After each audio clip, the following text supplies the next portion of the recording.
All right, welcome friends. Today, in this session, we are talking about the importance of, when it comes to navigating change, adapting to our rapidly changing world, uh, it's really important that we start making experimentation, exploring, play, these different practices related to innovation, a core community practice. So we're going to talk for session's going to be about 20 minutes, and then at the end, I'm going to stop the stream and move over to my Topia space. I'll tell you how you can join us there. That's a virtual platform where you can do face-to-face video chat with people in a virtual hand-drawn landscape. Fun. I've been using that for office hours. So doing Topia space after this live stream if you want to talk face-to-face. Now, in the comments, tell me who's here, who's tuning in. We are live streaming YouTube, LinkedIn, Twitch, etc. And I, in the spirit of innovation, I'm wearing my Star Laboratories t-shirt. Does anybody know where Star Laboratories is from? Like what TV show? Anyone? Waiting for it. Yes, The Flash TV show. All right. So first, I just want to say, I'm glad you're here. I know with all the things that we're dealing with as leaders right now, the constant change is very hard. And one of the things, as I'm dealing with leaders in nonprofits, congregations, other people I'm coaching, the rate of constant change is just maxing out the system. And so I think it's really important that we start looking at, how do we as leaders of communities. So I work with a lot of congregations, organizations that have members. So you think about a group, like a stable group of people who are gathered around some core purpose, but lots of congregations. So as we are dealing with, and actually, if you could say, someone said in the comment they're from Toronto, Canada. Yeah, you can say where you're tuning in from and your role, your context. You work with a congregation, staff, or volunteer, a nonprofit. Anyhow, it's great to have you here. So we've come to a point where, due to technology, there are people who track the rate of change in our world. And I keep seeing people say, we've reached a point where the rate of innovation and change in terms of technology is faster than the rate that human beings can adapt. That's thinking. Are you feeling that? Are the people you serve feeling that? That we as human beings are not equipped to deal with that rate of change? I see it constantly in the people I'm working with. So I think what we need to do is work to shift away from a model where, this is what often happens. This is kind of traditional. We have whatever it is we're working with as leaders, our organization, the work we're doing in the world, the events, the services we offer, everything we do, we come up with a set way that we do it that seems to work, then we lock it down. Like, so this is the way we roll. And so in that model, what happens is, or approach, that's the way we do things by default until what? Until they stop working and there's a problem. Now, of course, the pandemic, we all had the experience, right, of all of a sudden existing models didn't work. And so we had to innovate. I was in touch with organizations around the country, helping to figure out different ways to adapt. But then as we're getting back towards, more people are able to opening up, some things feeling more like normal, I see a real tendency in communities for the core of the community to be pushing hard to go back to normal. And that includes going back to before some of the digital changes in our world, especially the accelerated rate of using digital tools over the last couple of years, happened. And so there's this growing tension and challenge that we have. So what happens when we have a system that is really not paying close attention to the world around it, and actively trying to pay attention to changes, culture shifts, and kind of experimenting with different ways to respond?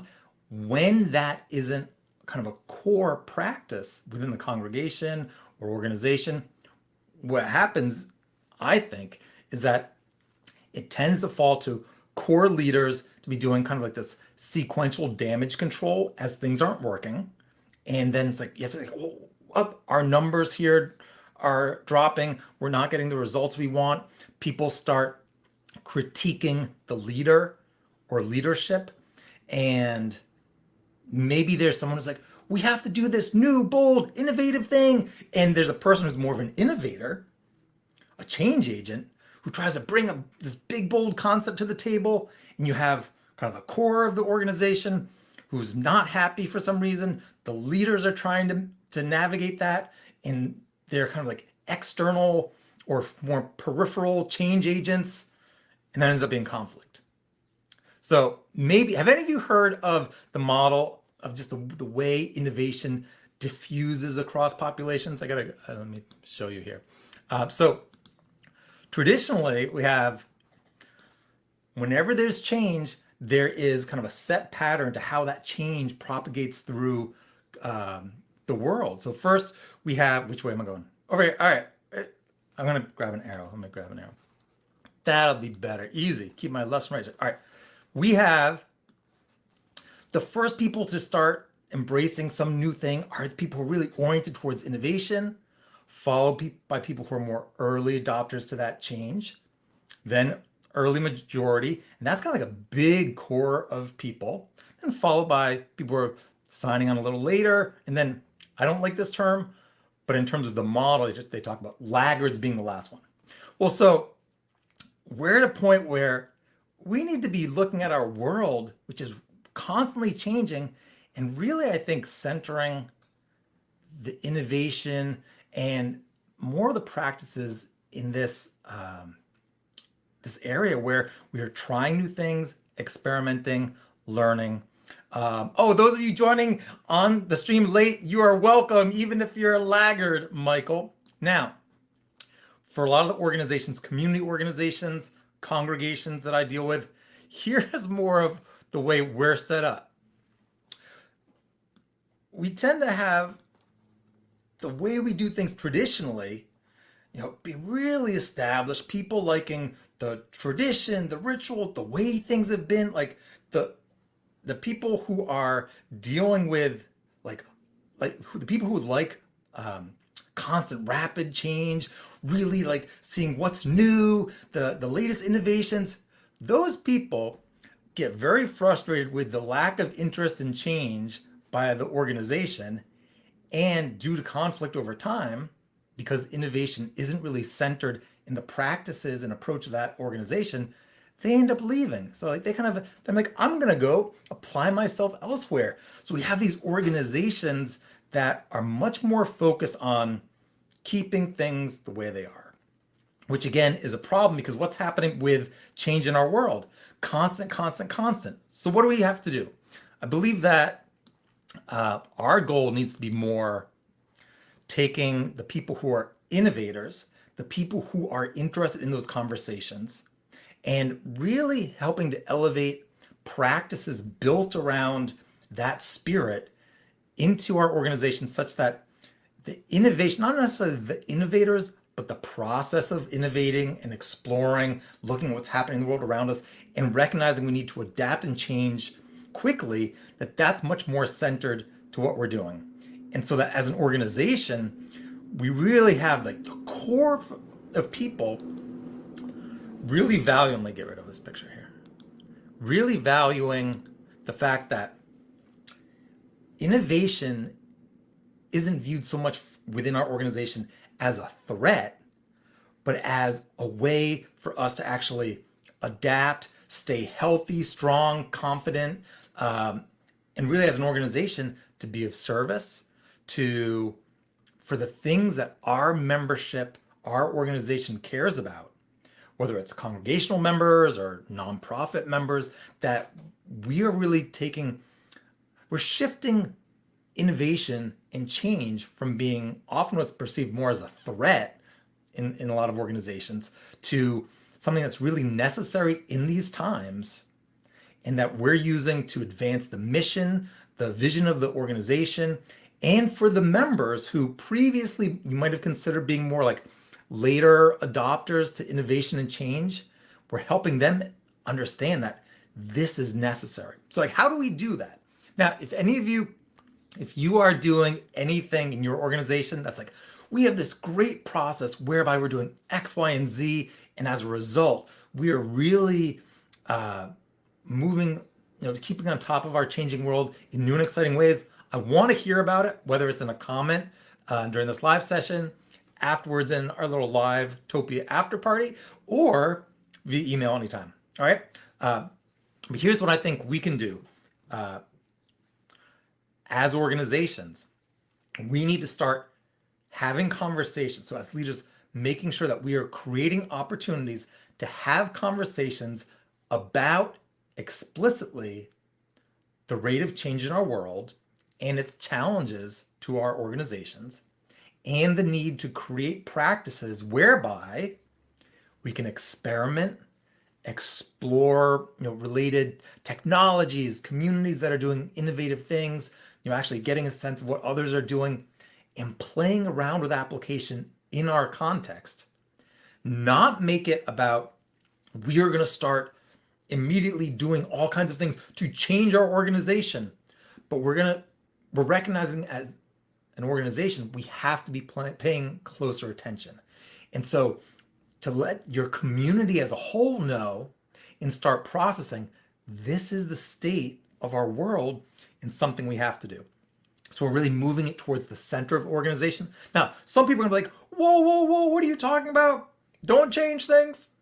Well, if you start doing things like, say, I've talked to some organizations, congregations about doing more quarterly events or a couple times a year, big online Zoom events where you're bringing people together to celebrate the organization, talking about your mission, your vision, thanking leaders, but also kind of looking to the future and creating opportunities for crowdsourcing of ideas, experiences, and really bringing those kind of conversations that we need into the center of what the organization is doing, instead of it being like, oh, someone has an innovative idea and they're going to try and impose it on us. We're really taking our organizations, our communities, and starting to build into what we're doing a practice whereby we're talking about these things, the change, the need for change, how the world is adapting. Like I do a lot with digital technology and how do we communicate and connect and build community online. And the tools for doing this are changing so fast. And so, you look at like, TikTok video is exploding. The number of people watching TikTok in different age groups is just huge. And so the fact that people are consuming video in the TikTok vertical way means, are my horizontal videos still okay? And then so all these things are really impacting how people's attention is focused, how they receive and respond to our communication. Do we even show up on their radar? And so I'd say that really at the heart of what I want to share with you is that if you're a leader and innovation is something that the way it's being addressed is like, or we have all of our core community, things we're doing, and someone external or a leader is bringing something to us that's like this wild idea that hasn't been explored, discussed, and really feels like something that we, the organization, are looking at, then you're kind of setting it up as like, there's an external change agent who your membership, I think, will feel that that individual is a threat. And so we want to make it so that we are building into our ongoing conversations the nature of accelerating change, how we have to not be like taking our model and every once in a while, like I have leaders say, Peter, can you tell me what we need to do so that we're all set with our approach for the next 5 years? It's like, 5 years? What are you talking about? We're figuring things out like months at a time because the world's changing so quickly. So the rate of change, it's like, do I have a wave? Wait a second here. I do have a wave. Check it out. It's like this constant change. It's just coming upon us, right? Do you feel like you're getting smacked by wave after wave of, I'm not talking about pandemic, but just changing the world? So we need to be more surfing on that wave. And I even probably have a surfboard. Do I have a? Yes. We need to be surfing on the wave of change so that we have practice. We're talking as communities. We're actually taking innovators and people who care about the change in our world and are really making it clear that these people are not threats, but they're helping us. They're investing as volunteers, etc., time and effort to research, learn themselves, bring ideas to conversations we might have. There's a lot of things we can do to structure within organizations, teams like innovation teams, people are doing research, little labs, there's my star labs. And if you need help with that, feel free to reach out because I'm doing things facilitating event like conversations for boards, more organization-wide, bigger events to talk about these themes to make a lot of progress quickly. But so we want to really make that spirit of the world is changing, whether or not you like how fast it's changing, we have to pay attention. We have to explore, experiment, create opportunities to play. And again, I just want to reiterate, we want to create opportunities where we're trying things. Like I said, I work with lots of congregations. So you might have ideas for ways to change something within the regular services you have. Well, you might, if you have more of a team that's working on innovation and experimenting, you might create some special service where it's known by your community that they are going to be testing out some things. So you're doing this extra, not taking over your regular way of doing things forevermore, but there's a special opportunity where we're going to try something. Or maybe you have a service where, hey, once a quarter, we have a team that's kind of experimenting with some different things, maybe implementing some of my ideas. We're gonna try something out. We're gonna get feedback via an actual form. There's a QR code or whatever, so people can fill out a form, and we're gonna learn from that. So just really make it, but we are learning, experimenting, and growing together, and that is more and more a visible, expected, and understood community practice.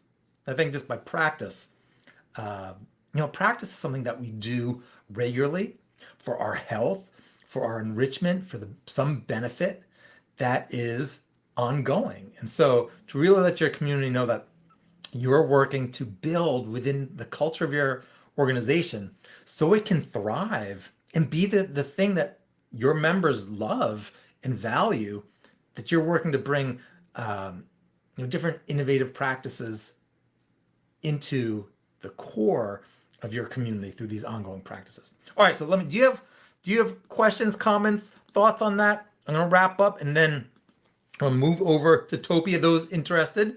Growing in the Word. All right, awesome.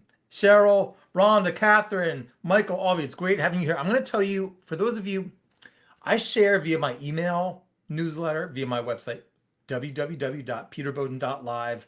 It's through my email updates that I share links to things like this Topia thing. So, but I'm going to show you, those of you watching now, exactly how to join us in just a few minutes. Besides going to Topia in just a moment, I'm just going to grab my coffee and then head over there. This Friday, I'm going to experiment with doing a Twitter space audio conversation. So if you're on Twitter, if you go to my @PeterBowdenLive or UU Planet Twitter accounts, you'll see there's an audio conversation happening. All right, so here's how to get to the Topia. You can write this down, www.topia.io. It's not .com, it's .io, whatever that stands for. Michael, do you know what that stands for? Tell us in a comment.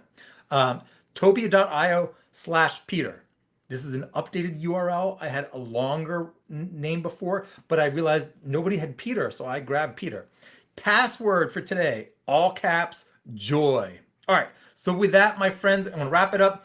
Feel free to keep commenting on this video. Email me if you have ideas, thoughts, questions, want some help, and I'll be over in Topia in 2 minutes. All right, with that, I'll talk to you all very soon.